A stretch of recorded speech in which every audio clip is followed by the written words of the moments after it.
నమస్కారం విష్ణు గారు. నమస్కారం. ఎలా ఉన్నారు? బాగున్నా, మీరు ఎలా ఉన్నారు? ఫైన్ అండి. సో ముందుగా 25th రిలీజ్ కాబోతుంది, April 25th వరల్డ్ వైడ్. ముందుగా కంగ్రాచులేషన్స్ చెప్తున్నాను. All the best and congratulations రెండు.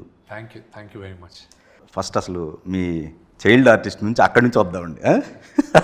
మండే గుండెలా రగిలే గుండెలు అనుకుంటా, భలే ఉంది టైటిల్ అసలు. అది అక్కడి నుంచి మీ ప్రస్థానం స్టార్ట్ అయింది. అండ్ ఇది ఎంచుకోవడానికి కూడా మీరు అంటే బాపు గారి సినిమా 1976లో రిలీజ్ అయింది. 49 సంవత్సరాల తర్వాత మళ్ళీ ఈ కన్నప్పని మీరు అటెంప్ట్ చేస్తున్నారు. సో ఖచ్చితంగా బాపు గారు ఆ స్టాండర్డ్ ఏవైతే ఉన్నాయో అది దీంట్లో ఫుల్ఫిల్ అవుతాయి, ఇంకా ఎక్స్ట్రా అవుతాయి భావించవచ్చు. ఆ మహానుభావుడు is one of the greatest directors భారతదేశంలో. One of the greatest directors Bapu garu. ఆయన తీసిన attempt it's a great attempt.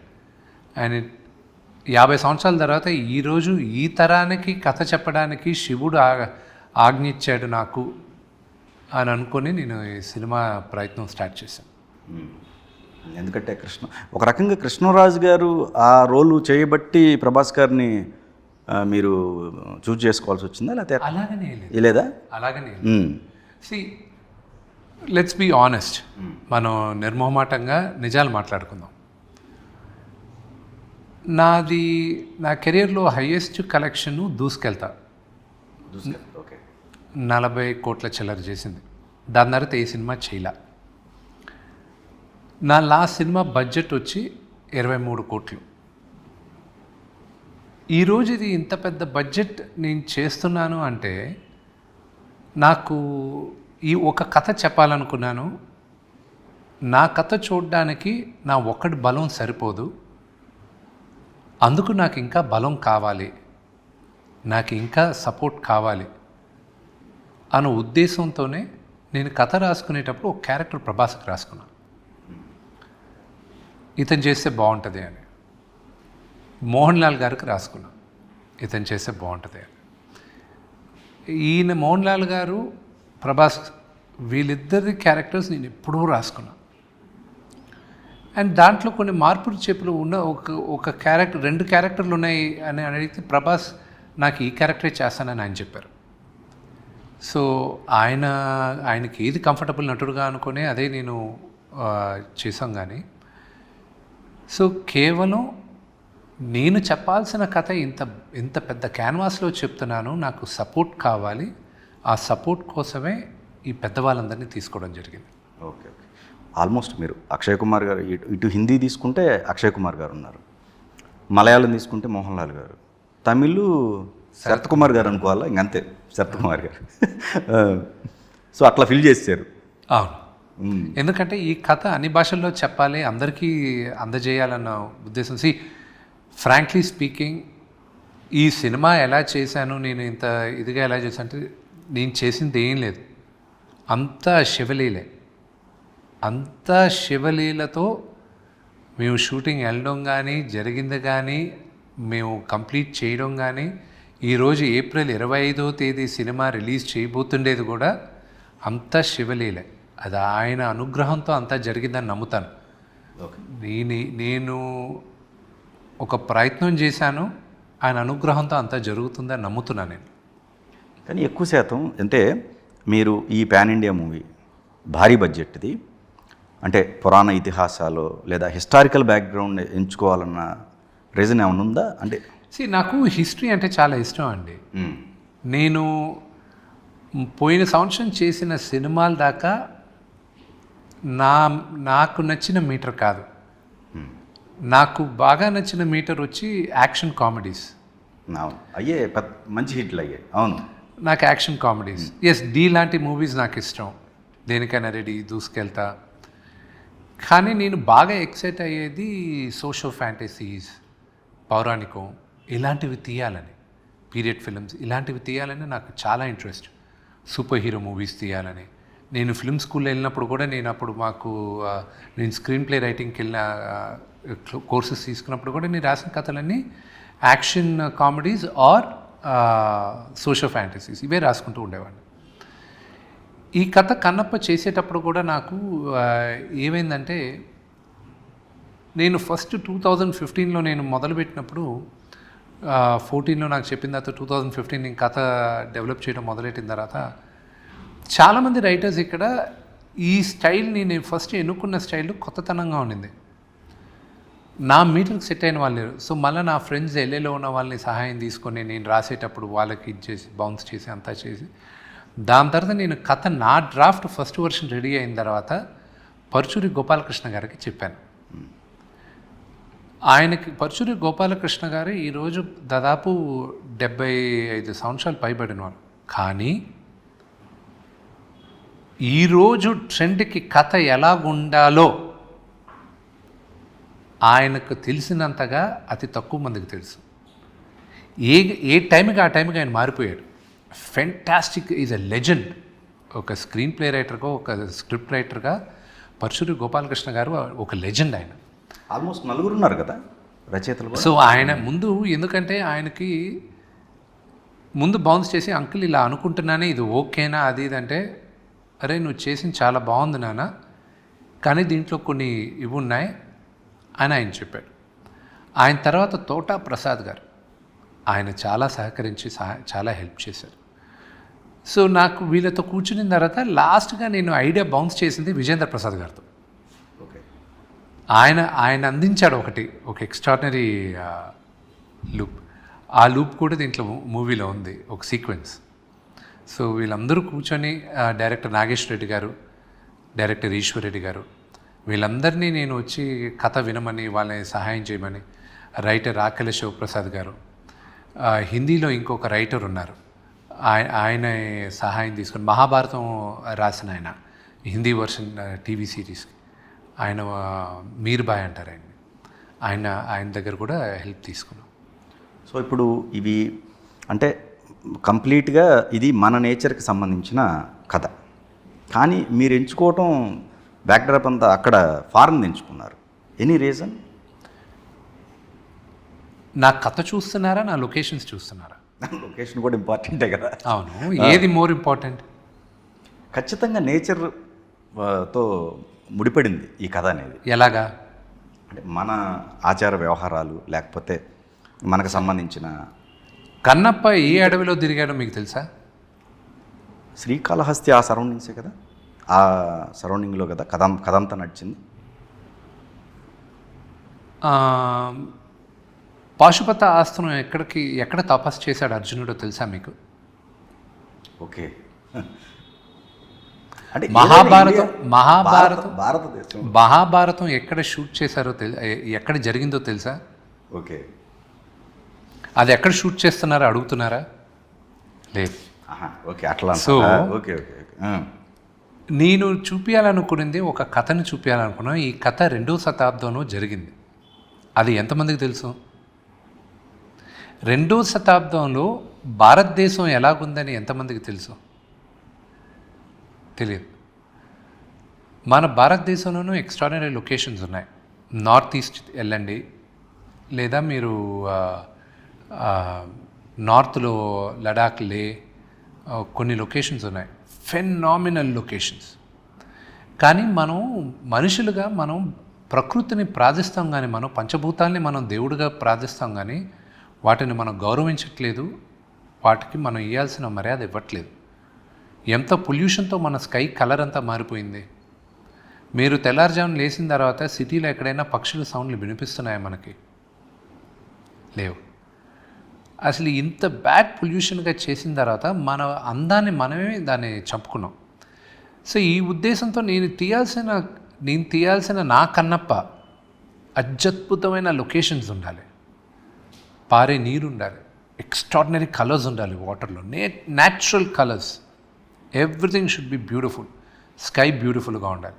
So నేను ప్రపంచం అంతా తిరిగిన తర్వాత ఆఖరికి దేవుడు గీసిన బొమ్మ ఇంటాక్ట్గా అలాగే ఉంది, ఇంకా చెడిపోలేదంటే న్యూజిలాండ్. సో అందుకోసమని నేను అక్కడికి వెళ్ళి షూట్ చేశాను. 2వ శతాబ్దంలో ఎలా ఉందో మీకు నాకు తెలియదుగా, కానీ ఇలా ఉండొచ్చు అని ఊహించాం. ఇప్పుడు బాపు గారు తీసిన సినిమా ఎక్కడ తీశారో తెలుసా మీకు? కన్నప్ప. కొన్ని సెట్స్ వేశారు, కొన్ని సెట్లే. అని ఓకే. కానీ ఆయన అడవి ప్రాంతం షూట్ చేసింది ఎక్కడో తెలుసా మీకు? 1976 అది. ఎవరికి తెలీదు. మ్మ్. అడవి, ఓహో ఇదే.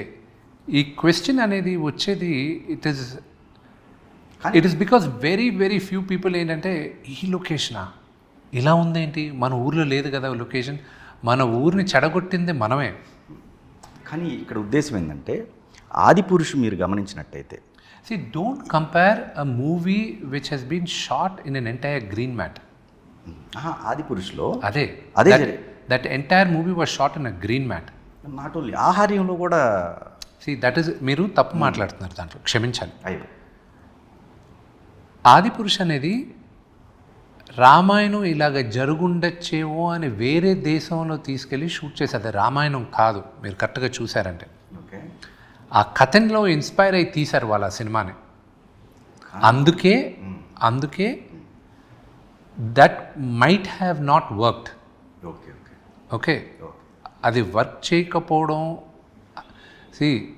కర్ణుడు చావుకి 1,00,000 కారణాలు ఉంటాయి. Okay, so let us not dwell on why that particular film didn't work అనేది. ఎనీ ఫిలిం మీరు పనిచేస్తే కథ బాగుంటే అన్నీ ఎక్స్క్యూజ్ చేస్తారు. కానీ ఇక్కడ మీరు గమనించినట్టయితే మొన్న ఈ మధ్య హిందూ సంఘాలకు సంబంధించి కన్నప్ప విషయంలో మీరు అంటే అంత భారీగా అంత విజువల్ గ్రాండ్గా ఉన్నాయి, కానీ ఆ డివోషన్కి సంబంధించింది కనపడలేదు. అంటే బొట్టు కానీ అది ఆహార్యంలో కనపడలేదు. ఎవరికి బొట్టు కనిపించలేదు? మీ నుదుటిన బొట్టు లేదనేది విమర్శలు హిందూ సంఘాలు కొంతమంది బయటకు వచ్చి మాట్లాడారు. ఆటవికుడు కదా. ఓకే, కానీ అప్పటికి భక్తి పారవస్యంలో కొనసాగుతున్నారు కదా. 2వ శతాబ్దంలో దేవుణ్ణి కొలిసే హక్కు ఎవరు కొనింది? ఓకే, మీరు చదివారు మీరు 2వ శతాబ్దంలో. అంతవరకు ఎందుకు, 16వ శతాబ్దం వరకే తీసుకుందాం. దానికి ముందు గుడి లోపలికి వెళ్ళి ఆ హక్కు ఎవరు కొనింది? ఓకే, ఎవరికి? వేద బ్రాహ్మణులకి. అవును. ఆటవికుడిని అలౌ చేశారా? శూద్రుడు అనేవాళ్ళు. అవును. సో 2వ శతాబ్దంలో ఎలాగా అలౌ చేస్తారు వీడికి? కథ బేసిసే అది. ఓకే, సో నిజమైన దేవుడు భక్తులు ఎవరికి కథ తెలుసో వాళ్ళు క్వశ్చన్ చేయరు. కథ ఇది చెప్పబోతున్నాడు కథ అని తెలుసు వాళ్ళకి. కథ తెలియని వాళ్ళు ఒక ట్రైలరో టీజరో చూసి ఏదైనా మాట్లాడాలనుకుంటే, అండ్ ద వెరీ ఫన్నీ కొంతమంది మంది కదండి వాళ్ళు హిందూ సంఘాలకు సంబంధించి. ఎందుకంటే బాగా చదివిన హిందూ సంఘాలు ఎవరు కథ తెలియకుండా మాట్లాడరు. పెద్ద సంఘాలు ఉన్నాయి. ఓకే, నాకన్నా పెద్ద హిందుత్వాన్ని ఫాలో చేసేవాడు ఎవడన్నా ఉన్నాడా అనేది ఊరికే మీడియాలో వచ్చి కెమెరాల ముందు అరిచేవాళ్ళు కాదు. ఓకే, నేను ఏం చేస్తానో నేను చేసే యాక్టివిటీసు నేను చెప్పుకోను. ఎంతమందికి తెలుసు నేను ఆర్ఎస్ఎస్తో నాకు బాగా క్లోజ్ లింక్స్ ఉన్నాయని? ఎవరో జర్నలిస్ట్ మీకు తెలుసా? 25 సంవత్సరాలుగా వాళ్ళ యాక్టివిటీస్లో నేను పాల్గొంటానని మీకు తెలుసా? You don't. I don't want to tell. ఎందుకు చెప్పాలి? నేను ఐఎమ్ ఎ ప్రౌడ్ హిందూ. నేను నా దేవుడిని ఎలా చూపించాలో నాకు తెలుసు. ఓకే, రెండోది ఇంకోటి చెప్తాను, చాలామంది అడుగుతున్నారు. పార్వతీదేవి నుదుటిన బొట్టు లేదు, కుంకుమ లేదు, అది ఇది అన్నారు. నేను చాలా ఇంట్రెస్టింగ్ కొన్ని ఫ్యాక్ట్స్ చెప్తాను. ఇక్కడ గుడికి మీరు సోమేశ్వరనాథ్ టెంపుల్ జ్యోతిర్లింగం అక్కడికి వెళ్ళినప్పుడు శివుడి లింగం ఉంటుంది, వెనకాన పార్వతీదేవి ఉంటుంది. అక్కడ వాళ్ళు కుంకుమ పెట్టరు. దానికి ఒక రీజన్ ఉంది. నార్త్లో కుంకుమ ఎక్కువ పెట్టరు. అంటే చాలా గుళ్ళలో పార్వతీదేవికి కుంకుమ పెట్టరు. దానికి వాళ్ళ కారణాలు ఉన్నాయి. ప్రతి ఒక్కరికి ఒక కారణం చెప్పుకుంటూ వెళ్ళలేను కదా. రెండోది, నేను కథ రాసుకున్నప్పుడు పార్వతీ పరమేశ్వర్లు నా మదర్ అండ్ ఫాదర్. నా మదర్ ఫాదర్ మిడిల్ ఏజ్లో ఎలాగుంటారు, నేను ఎలా చూశాను, వాళ్ళు చిలిపిగా ఉంటారు. భూ ప్రపంచంలో కాదు, యూనివర్స్లో one of the strongest love story Parvati పరమేశ్వరులది. ఎంతమందికి తెలుసు అది? అండ్ నాకేంటంటే నాకు one of the basis Kannappa తీసుకున్నప్పుడు Mayabazar was one of my basis అనమాట. ఈ రోజుటికి ఆ మూవీ కాంటెంపరీ. మాయాబజార్. అసలు మాయాబజార్ అన్న సినిమా మహాభారతంలో జరిగేటప్పుడు జరిగింది అని ఉంది, లేదండి కానీ మాయాబజార్ లేదు. అది ఆ రోజు ఎన్ని సంవత్సరాల ముందు, 70 సంవత్సరాల ముందు, ఆల్మోస్ట్ 60-70 సంవత్సరాల ముందా, అయితే అసలు 70 ఇంకా 80 సంవత్సరాల ముందు. అండి కానీ అసలు మాయాబజార్ లాంటి కథ మహాభారతంలో జరగల. అవును, జరగని కథని అప్పుడున్న మేధావులు ఇలా జరుగుంటే ఏంటి అని వాళ్ళ మేధస్తో వాళ్ళు ఒక కథను అల్లారు. ఈ రోజుకి మన కల్ట్ ఫిల్మ్ అది. దాన్ని ఎందుకు యాక్సెప్ట్ చేశారు ఆ రోజు? ఇంత క్రిటికల్ ఫిలింని ఫిలింలా చూశారు, అవునా కదా? అండ్ ప్లస్ అది ఎందుకు నాకు తీసుకున్నానంటే, ఆ రోజు ఆ సినిమా ఈ రోజుకి చూశారంటే మీరు, గ్రాంధికమైన తెలుగు ఉండదు దాంట్లో. ఇప్పుడు దానవీర సూర కర్ణలో గ్రాంధికమైన తెలుగు ఉంటుంది. అంటే ఇక్కడ ఒకటి లెట్ మీ ఫినిష్. గ్రాంధికమైన తెలుగు ఉంటుంది. మాయాబజార్లో మీకు దానికన్నా ముందు వచ్చిన సినిమాలో గ్రాంధికంగా లేదు. బట్ నా ఎంఫసిస్ ఏంటంటే, what I wanted to say is, నేను ఈ జనరేషన్ కథ చెప్పాలి, నేను 25 సంవత్సరాల కిందున్న వాళ్ళ కథ చెప్పాలి. నేను కానీ గ్రాంధికమైన తెలుగుకి వెళ్ళానంటే రిలేటబిలిటీ తక్కువ అవుతుంది. So what is via media అని పెద్దవాళ్ళతో అందరితో కూర్చొని we went on with it. అందుకే పార్వతీ పరమేశ్వరుని చూపించినప్పుడు కూడా నా మదర్ అండ్ ఫాదర్, నేను అదే నమ్ముతాను, శివుడు నా తండ్రి, పార్వతీదేవి నా తల్లి అని నమ్మి నేను రాసుకున్నాను. వాళ్ళిద్దరి మధ్యన కాన్వర్జేషన్ ఎలా ఉంటుంది ఏంటి అంటే మీకు సినిమా చూస్తే మీకు అర్థం అవుద్ది. ఇది వాళ్ళు అడుగుతుంది. Of course, they can see, anybody can ask any question as long as జనరల్గా అయితే హిందువులు అడగటానికి రీజన్ ఏంటంటే, no that is true. ఎందుకంటే మన సౌత్లో ఉన్న వాళ్ళు నార్త్కి వెళ్ళలేదు. ఇప్పుడు నార్త్లో ఉన్న వాళ్ళకి కన్నప్ప అంటే ఫస్ట్ మీకు గుర్తొచ్చేది ఏంటి? శివుడు లింగం పైన కాలు పెట్టి అతను కన్ను తీసేది, ఇదే కదా గుర్తుకొచ్చేది. గుడిలో కూడా అదే కదా పోస్చర్ ఉండేది, అవును కదా? వీడి నీటితో కన్నప్ప శివుడికి అభిషేకం చేశాడు కదా, అవునా కదా? మన శివపురాణంలో ఉంది కదా. సెన్సార్ వాళ్ళు దాన్ని కట్ చేశారు. నేను సాంగ్ సెన్సార్కి పంపించినప్పుడు వాళ్ళకి అప్పీల్ చేశాను, సరే ఇది శ్రీకాళహస్తిలో ఇది మా పౌరాణికం అండి, మా పురాణాల్లో ఉందండి, దేవుడికి కన్నప్ప అన్నవాడు ఇలాగే ప్రార్థించాడని. సార్ ఇప్పుడున్న వాళ్ళు గొడవ వద్దేమో సార్, అది సరే ఎప్పుడైనా సరే దేవుడు మారలా కదా, భక్తి మారలా కదా, దేవుడికి ఇచ్చిన భక్తి మారలేదు కదా, జరిగింది చూపిస్తున్నాం అండి మేము అన్నాం. సో ఇప్పుడు రేపు సెన్సార్కి వెళ్ళేటప్పుడు ఇలాగ చాలా ఉంటాయి. ఇప్పుడు నేను కాళ్ళు ఎత్తి శివుడు లింగం పైన పెట్టాను కన్నప్పగా, అది యాక్సెప్ట్ సార్. అది మనకి కథ తెలుసు, ఓకే. నార్త్లో ఎంతమందికి తెలుసు? ఇప్పుడు అక్కడ సంఘాలు మాట్లాడతాయి కదా, నా శివుడి పైన ఎలాగ నువ్వు కాలు పెట్టావని, వాళ్ళని ఎడ్యుకేట్ చేయాలి. సో ఇప్పుడు ఎంతమందికి మన వాళ్ళకి తెలుసు? అక్కడ చందనమే పెడతారు పార్వతీదేవికి, కుంకుమ పెట్టరని సోమనాథ్ టెంపుల్లో, తెలియదు కదా. సో నాగేశ్వర జ్యోతిర్లింగంలో కూడా అదే కదా. So there are lot of things అనమాట విచ్ మనం చేసే పూజలో. సో ఎవరిని బాధ పెట్టకుండా, ఎవరికి నేను చేయకుండా, సో కథ రాసుకునేది అలాగా చేసుకుంటూ వెళ్ళాం. మీ మొదటి సినిమాకి మీ పేరే పెట్టుకోవడానికి రీజన్ ఏమైనా ఉందా? ఎందుకు పెట్టుకోకూడదు? పెట్టుకోవచ్చు. Why is that a question also? ఒక సైనింగ్ ఇంట్రడక్షన్ అలా రావాలని పెట్టుకున్నారా? నథింగ్ రాంగ్ కదా.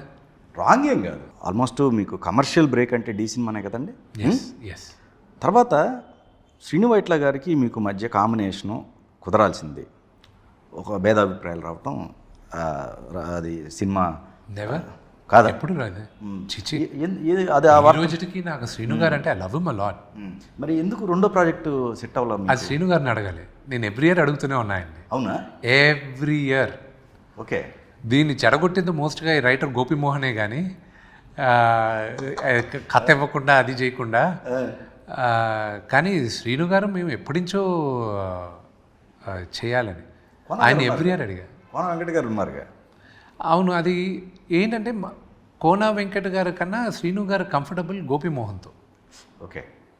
ఆయన ఎక్కువ ట్రావెల్ అయింది గోపితో. సో ఆయన కమిట్మెంట్స్ అయిపోయే లోపల, అడిగే లోపల కథ కుదరక ఎన్నో జరిగి, ఈ రోజుకి నాకు శ్రీను గారితో ఒక స్క్రిప్ట్ వస్తే కళ్ళు మూసుకొని చేస్తాను, నచ్చిన స్క్రిప్ట్. ఆయన నన్ను కరెక్ట్గా 3 నిమిషాలే చెప్పాడు కథ. 3 నిమిషాలు తప్పితే నేను ఫుల్ కథ వినలా. బాగుంది సార్ చేద్దామని చెప్పాను అంతే. సేమ్ శ్రీను గారు is one of the greatest comedy timing director ఉన్న ఆయనే. ఓకే. ఆయన తర్వాత ఆయన మీటర్ పట్టుకొని సూపర్గా ఉండేది అనిల్ రావుపూడి. అనిల్. ఓకే. ఓకే. కానీ నాగేష్ రెడ్డి గారి కాంబినేషన్లో వరుసగా చేశారు మీరు. ఎస్, నాగేష్ రెడ్డి గారిది నేను చేసాం కానీ ఇంకా చేయలేము ఆయనతో. అది మీరన్న పెద్ద అదే దూసుకెళ్తా ఆయన కదా మళ్ళీ డైరెక్ట్ దేనికైనా రెడీ. దేనికైనా రెడీ. దేనికైనా రెడీ. సో అది బడ్జెట్ ఎక్కువ క్రాస్ చేస్తుంది. దేది బడ్జెట్ క్రాస్ చేయలే. నాకు అంటే ప్రతి కాంబినేషన్కి ఒక షెల్ఫ్ లైఫ్ ఉంటుందని నమ్ముతా. మా లాస్ట్ అవుటింగ్ మా ఇద్దరిది పెద్దగా ఆడలా. సో అప్పటికి you should respect the audience. జనాల ట్రెండ్ మారిపోయింది. వాళ్ళని రెస్పెక్ట్ చేస్తున్నంత వరకు వాళ్ళకి ఏది నచ్చుతుంది, ట్రెండ్ మారింది. ఒక్క మూవీ ట్రెండ్ని మారుస్తుంది. ఫర్ ఎగ్జాంపుల్ ఆ రోజుల్లో డీ మార్చింది ట్రెండ్ని. దాని తర్వాత డీ లాంటి మూవీస్ దాని తర్వాత ఎక్కడో దగ్గర ఆ ఫార్మాట్ నుంచి ఇంకో ఫార్మాట్కి వెళ్ళిపోయారు. So you should respect the audience. Okay, audience pulse change అయిపోయింది. We should try to understand the pulse and go with it. Vishnu garu కొన్ని ఏమో నాన్నగారు ప్రొడక్షన్లో ఉన్నాయి, తర్వాత 24 ఫ్రేమ్స్ సంబంధించి మీరు చేయటం స్టార్ట్ చేశారు. అంటే మధ్యలో నాన్నగారు ప్రాజెక్టులకు సంబంధించి మీరు తీసుకోవడానికి రీజన్ ఏమైనా ఉందా? అలాగనే నేను ఏది చేసినా నేను నాన్నగారితోనే చేస్తాను. 24 frames factory was my brain child. Okay. So నేను ఏంటంటే బయట సినిమాలు చేయాలని, అంటే బయట ప్రొడక్షన్స్ చేయాలని దానికోసం వచ్చిందనమాట ఈ కంపెనీ.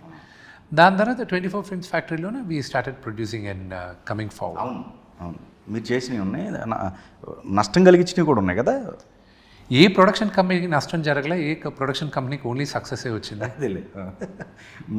కొంచెం స్పైసీ అట్లా ఫ్లాష్ బ్యాక్ వెళ్ళి కొంచెం స్పైసీ వాతావరణంలోకి వెళ్దాం ఉండండి. ఎనీథింగ్. ఓకే.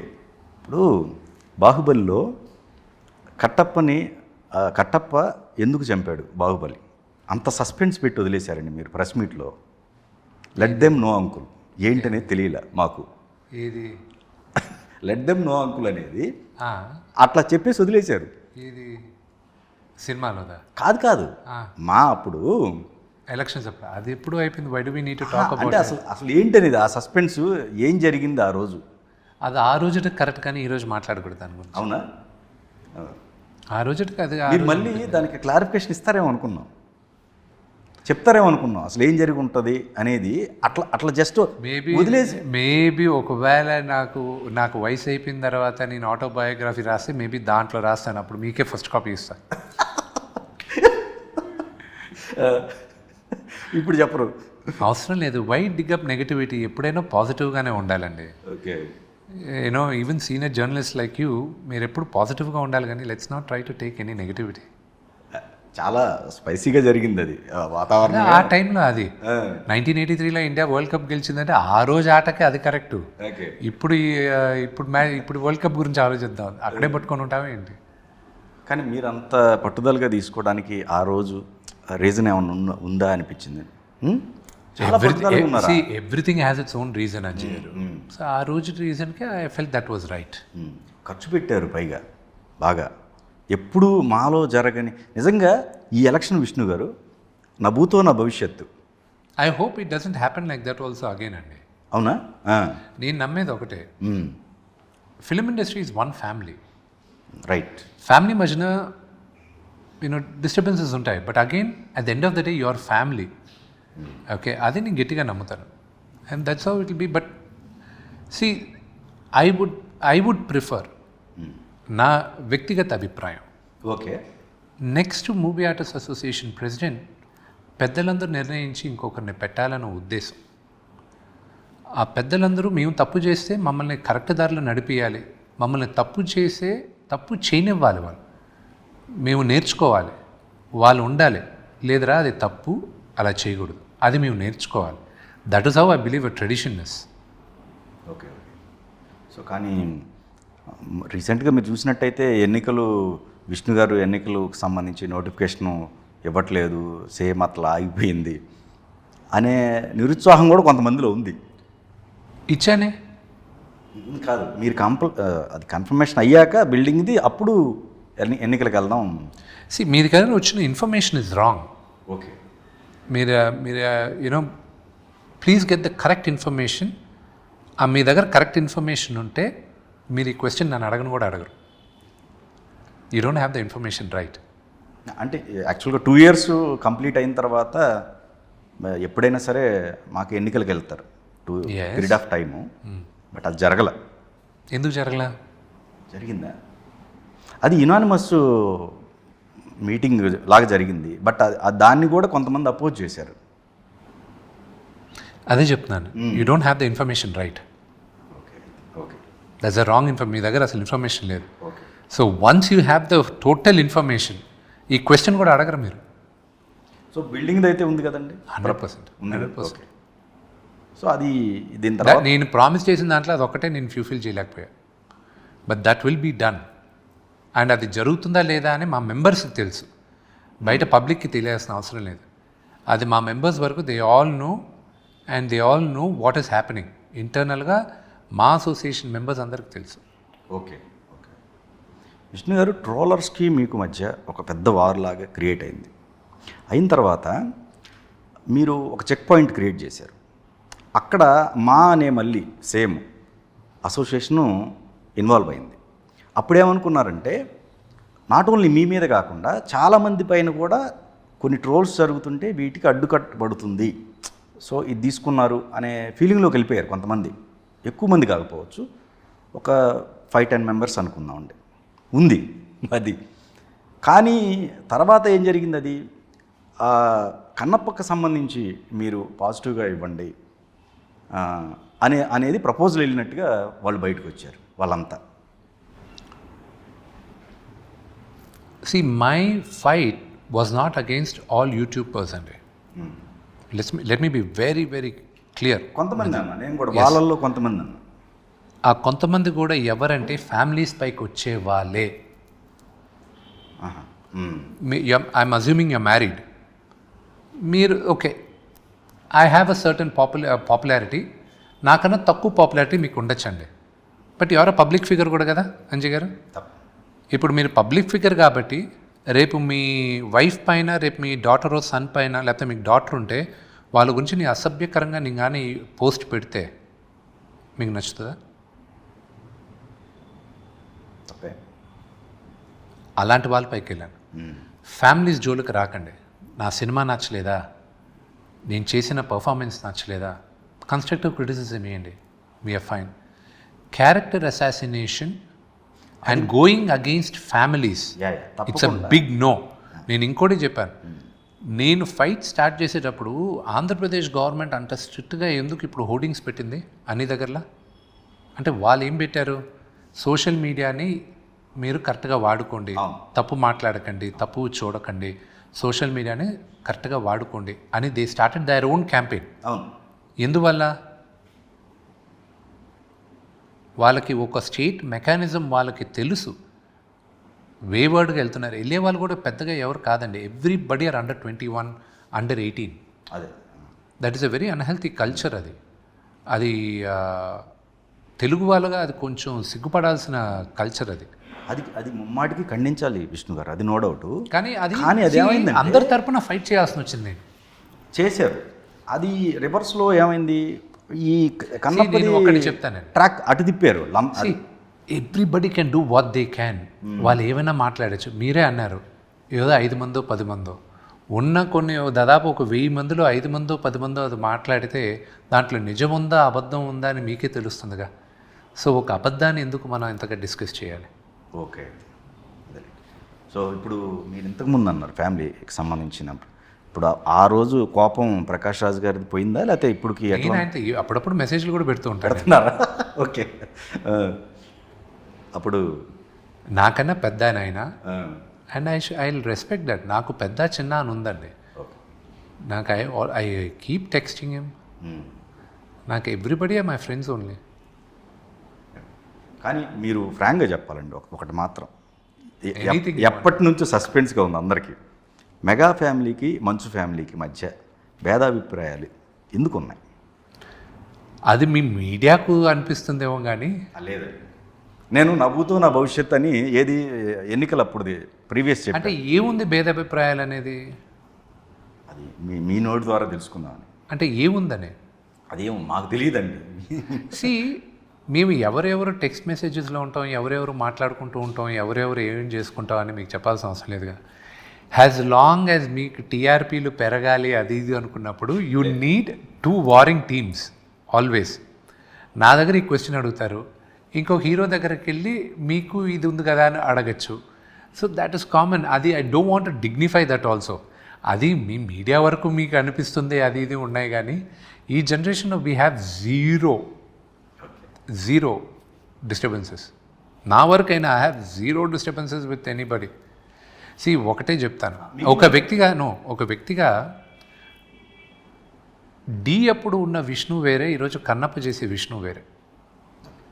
ఒక వ్యక్తిగా కూడా నేను మారాను. I wasn't perfect then. అరే అప్పుడు ఇలా చేసి ఉండకూడదని నేను అనుకుంటున్నా. ఒక 25 సంవత్సరాల తర్వాత అరే నేను కన్నప్ప అప్పుడు ఇలా చేసి ఉండకూడదేమో but I have no regrets. ఆ అంశానికి అది కరెక్ట్ అనిపిస్తుంది, అప్పుడు చేసే దాంట్లో తప్పులేదు. ఆ రోజు సిచ్యువేషన్ అది ఇది. I don't carry negativity around. I'm very very positive. And plus ఇప్పుడు ఈ 12 జ్యోతిర్లింగాలు తిరిగే యాత్ర మొదలెట్టిన తర్వాత ఒక మనిషిగా నేను మారిపోయాను అంజి గారు. అది ఇంట్లో మా వరకు బాగా క్లోజ్ సర్కిల్ వరకు తెలుస్తుంది, కానీ what is the point of all this అన్న దీంట్లో వెళ్ళిపోతున్నా. So I don't carry negativity around a lot. నాకున్న ఒక బ్యాడ్ హ్యాబిట్ కూడా చెప్తాను. ఇప్పుడు మీరు నాకు నచ్చలేదు అనుకోండి, మీతో నేను మాట్లాడలేను. మళ్ళీ I go in to my shell. నేను చాలా క్లోజ్డ్ అయిపోతాను. That is my bad habit. మాట్లాడుకొని చాలా ఇష్యూస్ రిజాల్వ్ చేయమని అందరూ అంటారు, కానీ but I just go in to my shell. That's my weakness. So మీరేంది కుటుంబ నియంత్రణ అనేది ఎగనెస్టా మీరు? అది వ్యక్తిగత అభిప్రాయం, అంతేనా? నేను నాకు నలుగురు పిల్లలు ఉన్నారు. నాకు ఇంకా నాకు చిన్న పిల్లలు అంటే బాగా ఇష్టం. పిల్లలు అంటే బాగా ఇష్టం. నాకు ఇంకా పిల్లలు కానీ ఇంకెవడో పోయి ఎత్తుక్కోనింది. అవును. ఐ సెడ్ ఓకే ఫైన్ అన్నాను. ఎతికి చూడు నీకు తెలుస్తుంది అనేది. సో దాంట్లో ఒక థ్రెట్ కూడా ఉందన్నమాట. అందుకే కొంచెం but I love kids. Okay. So కన్నప్పది ఇంకా మీరు చెప్పదలుచుకుంటే ఏముంది కన్నప్పకు సంబంధించిన ఒక చిన్న మా ప్రేక్షకులకి కన్నప్ప నుంచి ఏదైనా ఒకటి లీక్ చేయండి. చాలా ఇంట్రెస్టింగ్. పలానా మోహన్ లాల్ గారి character will shock people. Introduction అప్పుడా ఆయన క్యారెక్టర్ సినిమాలో వచ్చేటప్పుడు ఓకే ఈ తరానికి, మీ తరానికి తెలుసుండొచ్చు, ఈ తరానికి it will be a very very very pleasant surprise and shock. Okay, ఇది జరిగిందా, ఇది మన హిస్టరీలో ఉందా అనేది మాత్రం ఉంటుంది. అది ఐఎమ్ వెరీ వెరీ కాన్ఫిడెంట్. ఎందుకంటే ఇప్పుడు దాకా సినిమా చూసిన ప్రతి ఒక్కరూ దేవర్ లైక్ అరే నేను ఇప్పుడు దాకా అసలు ఆ ఎపిసోడ్ జరిగిన కథ అసలు నాకు గుర్తు కూడా రావట్లేదు, అంత షాక్ అయిపోయాను నేను ఇది. And that is a common pulse which I got. Okay. నాన్నగారి క్యారెక్టర్ ఆయనది విల్ బీ కొంచెం ఆ లిబర్టీ తీసుకున్నాం కానండి. బట్ వీవ్ టేకెన్ నేను కన్నప్ప కథ నేను రీసెర్చ్ చేసేటప్పుడు బాబు గారని ఒక ప్రధాన అర్చకుడు ఉండేవారు. ఆయన శ్రీకాళహస్తి ఆయన కనుమూశారు. ఓకే, స్వర్గస్థులయ్యారు. ఆయన దగ్గర చాలా రీసెర్చ్ చేశాను నేను. ఆయన తీసుకొచ్చి కూర్చోబెట్టి ఆ మీటింగ్లో నాన్నగారు ఉన్నారు, పరశురు గోపాలకృష్ణ గారు ఉన్నారు. ఐఎమ్ టాకింగ్ అబౌట్ 2015-16లో. ఓకే, ఆయన్ని పిలిచి ఆయనతో కూర్చొని ఆయనతో చాలా మాట్లాడి ఆయన చెప్పిన ఇన్పుట్స్ తీసుకొని నేను ఆ నాన్నగారి క్యారెక్టర్ డిజైన్ చేయడం జరిగింది. ఆల్మోస్ట్ 10 years జర్నీ అండి మీరు. ఇది 2015 అంటే అంటే ఆ రోజు నేను అనుకునే కథకి నా మార్కెట్ సరిపోదు, బడ్జెట్ సరిపోదు అనుకుంటూ వచ్చాం. సరే నా ఒక్కడిపైన సరిపోవట్లే కదా, సహాయం తీసుకుందాం అనే దీంతోనే నా మిత్రుడైన ప్రభాస్ని అడగడం జరిగింది, మా ఫ్యామిలీ ఫ్రెండ్ అయిన మోహన్ లాల్ గారిని అడగడం జరిగింది, అక్షయ్ కుమార్ గారిని అడగడం జరిగింది, శరత్ కుమార్ గారిని అడగడం జరిగింది, నాన్నగారిని అడగడం జరిగింది. ఇలా వీళ్ళందరూ నాన్నగారు ఫస్ట్ చేయను అన్నారు. ఓకే, మళ్ళీ నేను ఫోర్స్ చేశాను, లేదు మీరు చెయ్యాలి, ఈ క్యారెక్టర్ మీరు తప్ప నాకు మైండ్లో ఇంకెవరు రావట్లేదు అది ఇదని. కానీ మీరేమనుకున్నంటే ఒక ప్రశ్న, మొన్న మీరు ట్రైలర్ వచ్చినప్పుడు కూడా ఆ లాస్ట్ ప్రభాస్ గారికి మార్కులు పడిపోయాయి, ఎక్కువ మార్కులు వేసేసారు ఆ ఫ్యాన్స్ మొత్తానికి. లేదు, but that is a fact. Okay. You have one of the biggest super stars, భారతదేశం కాదు ఏషియాలోనే బిగ్గెస్ట్ సూపర్ స్టార్ ప్రభాస్. ఇప్పుడు ఆయన తీసుకొచ్చి ఆయనకి ఇవ్వాల్సిన ఎలివేషన్ ఆయన చేసింది స్నేహం కోసం, ఓకే. కానీ ఆయనకున్న స్టేచర్కి, ఆయనకున్న స్టార్డమ్కి ఇవ్వాల్సిన మర్యాద నేను ఇవ్వాలిగా, అదే చేశాను నేను. I don't do anything extra. ఆయన స్టేచర్ తగ్గట్టు నేను చూపించాను ఆయన, అంతే. ఎనీవే, April 25th మీ అంచనాలు ఏమాత్రం మిస్ కాకుండా సూపర్ సక్సెస్ కావాలని మనస్ఫూర్తిగా కోరుకుంటున్నాను. Thank you so much.